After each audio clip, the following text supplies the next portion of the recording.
जब गोरखपुर आए और आप कहते हैं कि बिजली हिंदू और मुसलमान देख के बांटी जाती है, उन्होंने आपको कहा कि भाई बिजली का तार छू लीजिए, करंट लगेगा, पता चल जाएगा बिजली आती है कि नहीं आती है। देखिए, मैंने एक कहानी पढ़ी थी बचपन में चंगू और मंगू की।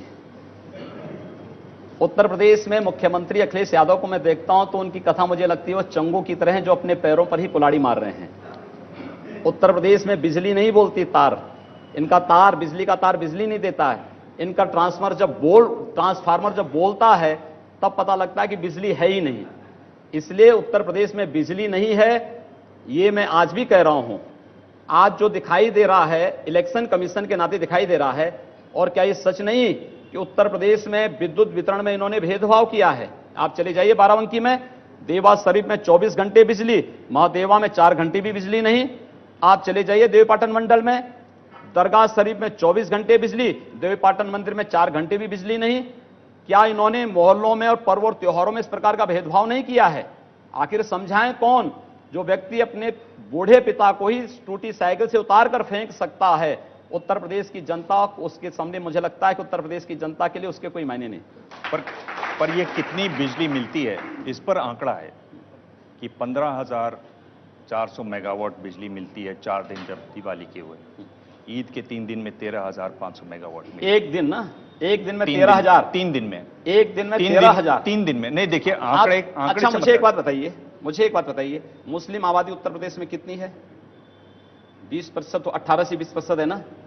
हिंदू आबादी कितनी है? 78 से 80% है ना।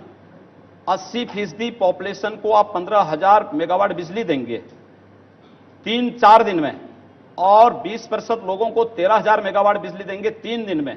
यह अन्याय नहीं तो क्या है?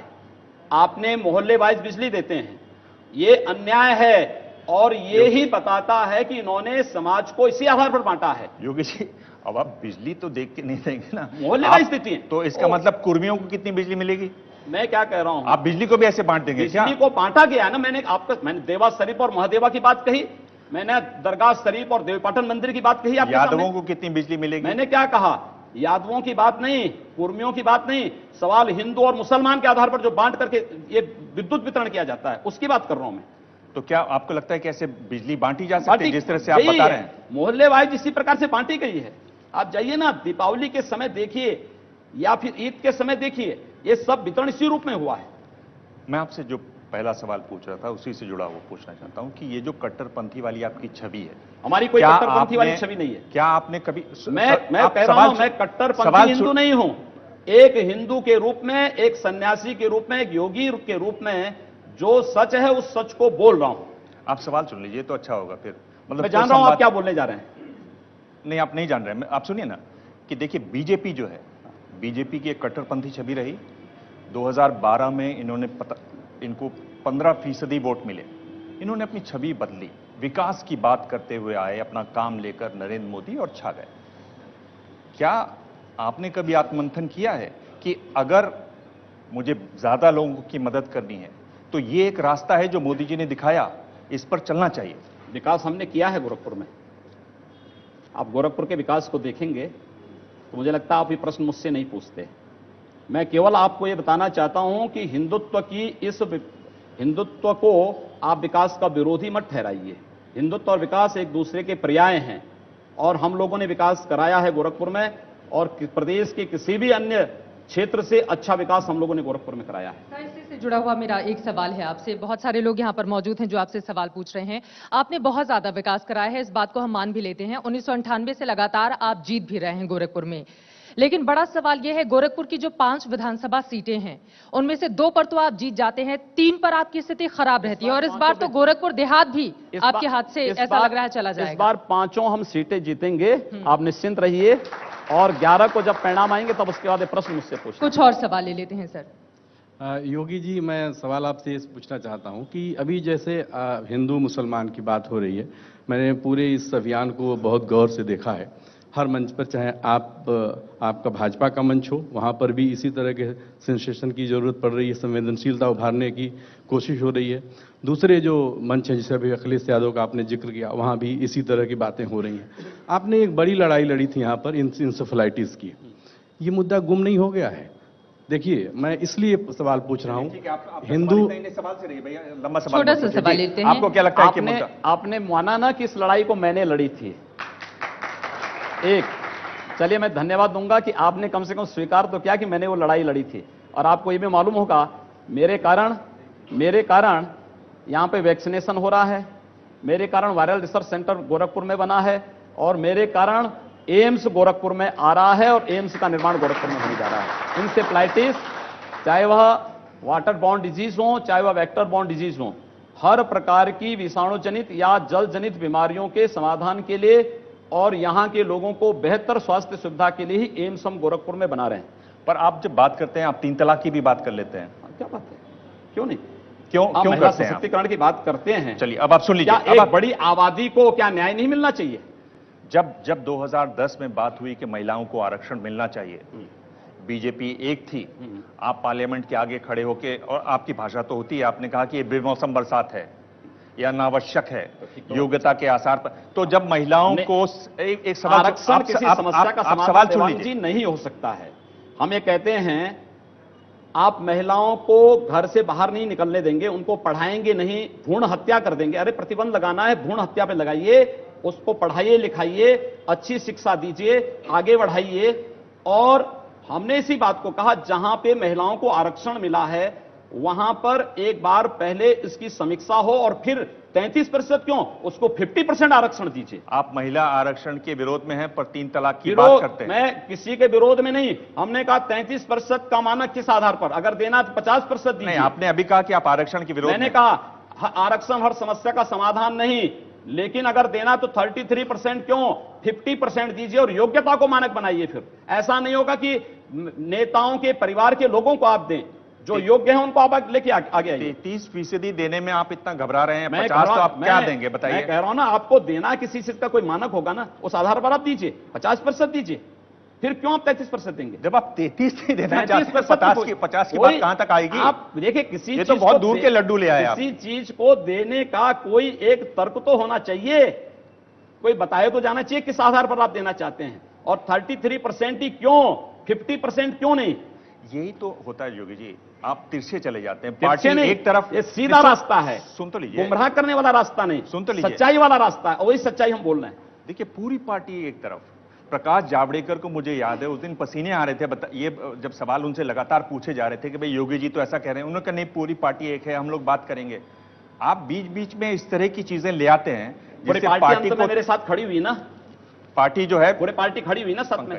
जी पूछिए। एक और सवाल लेते हैं। योगी जी इतना प्रचार कर रहे हैं, 150 से अधिक आपने जनसभाएं कर ली है, पश्चिम से लेकर पूर्वांचल तक। ख्वाहिश है सीएम बनने की यूपी का, अगर बीजेपी की तरफ से? क्योंकि आपकी मान करके चलिए कि बीजेपी का कोई कार्यकर्ता ही सीएम बनेगा, निश्चिंत रहिए। सर, और लेकिन सवाल ये भी पूछा जा बीजेपी का रहा है कोई भी कि कमी कार्यकर्ता कहां सीएम पर रह बनेगा। जाती है, एक बीजेपी मिनट, आपको एक सीएम मिनट, कैंडिडेट एक के रूप में मिनट, ये घोषित क्यों बताइए नहीं कि- कर रही? कि उत्तर प्रदेश जो कि आबादी से देखें तो ब्राजील से भी बड़ा देश है, दुनिया का सबसे 5वां बड़ा देश होता। आपको क्या लगता है कि 3 विशेषताएं उत्तर प्रदेश के मुख्यमंत्री में क्या होनी चाहिए? देखिए उत्तर पहला। प्रदेश, हाँ पहली विशेषता, देखिए उत्तर प्रदेश के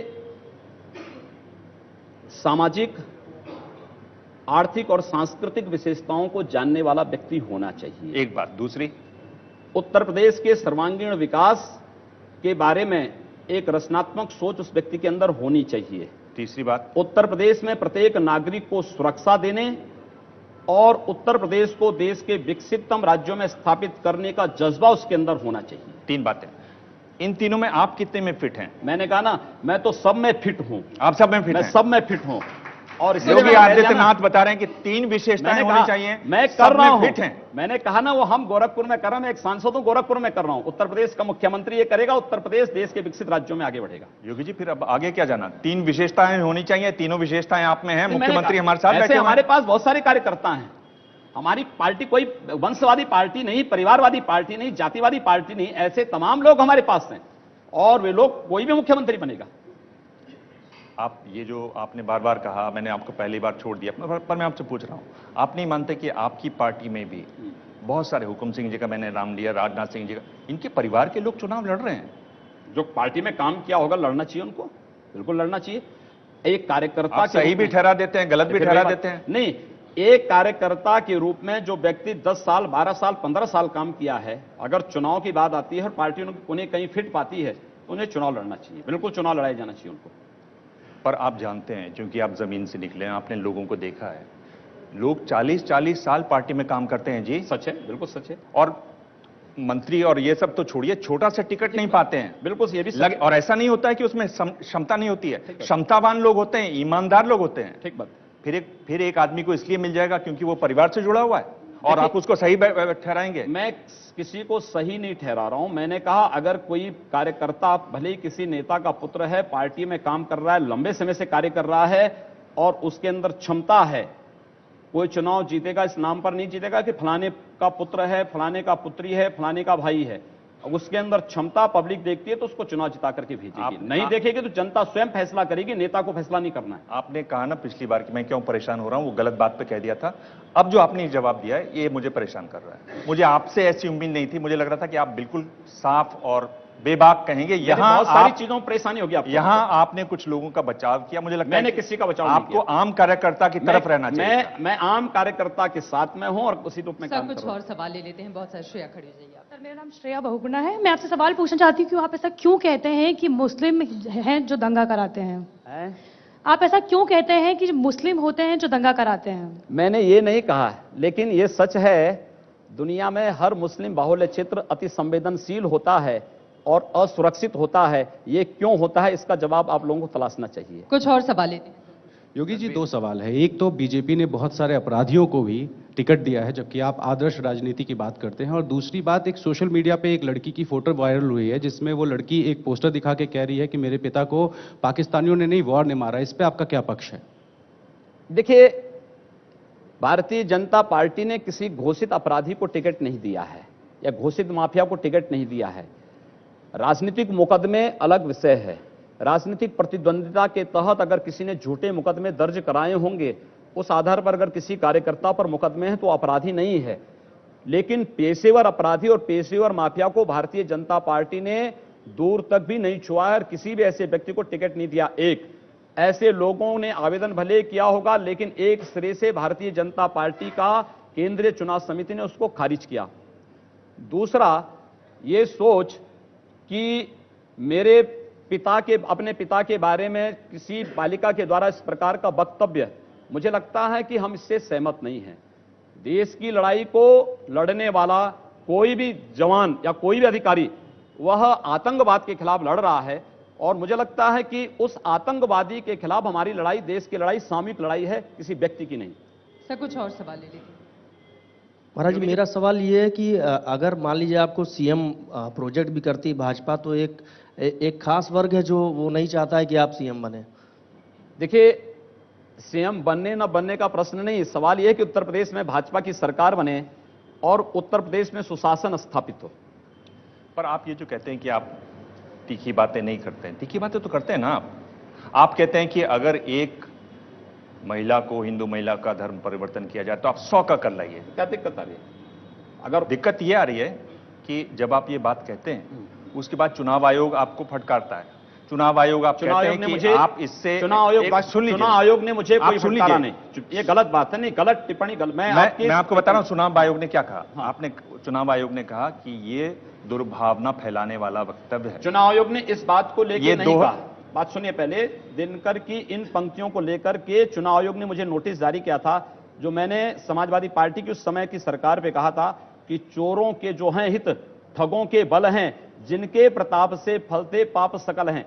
तो वहां के एसडीएम ने एक रिपोर्ट बना के दी कि इन्होंने सरकार को चोर कहा।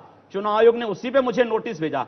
चुनाव आयोग ने नोटिस भेजा कि व्यक्तिगत रूप से उपस्थित हूं, मैं चुनाव कैंपेन में था तो मैं उपस्थित नहीं हुआ, मेरा अधिवक्ता उपस्थित था। उसी पर चुनाव आयोग थोड़ा नाराज हुआ कि आप व्यक्तिगत रूप से उपस्थित होने चाहिए थे। आपको हम चेतावनी देते हैं कि इस प्रकार के वक्तव्य नहीं दिया करें।